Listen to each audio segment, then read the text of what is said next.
Hey, what's happening all? I'm working on this, basically this little window control for my Chevy.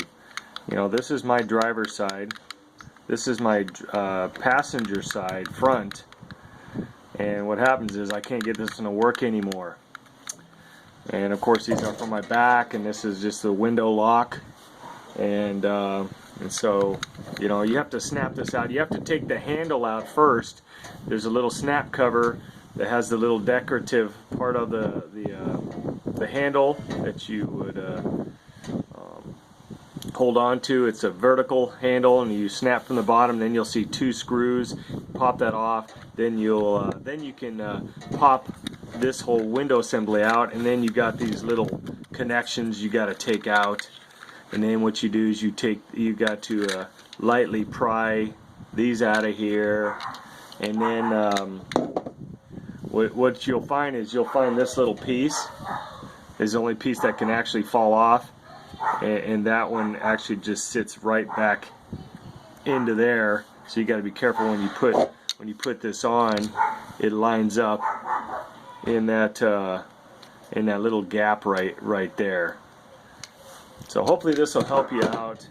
You know, it's kind of a vague video, but if you're mechanically inclined or you want to just save yourself $200-300, who knows how much the dealership's going to cost you for this.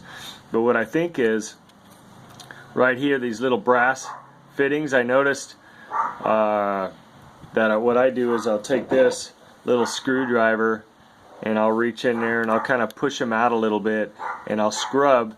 You'll see there's a little bit of black tarnish on there, and since I was having trouble with this side, the passenger side, that's the only side that has tarnish. If you look how shiny these are. See that? See that? And then when you look here, you'll see there's a little bit of black, little something in there right about at that angle. See the little dark markings on there? But if you look here, they're shiny all the way. This one was dark too, so that's why I couldn't go up or down on the window. So I'm probably going to check and clean all of these out and then just carefully put it back together. I might do a light scrubbing right on there as well, really light with this little tiny screwdriver. You know, I don't think I want to use a wire brush on it. So what I'll do is I'll leave something in the comments saying, yeah, that fixed it.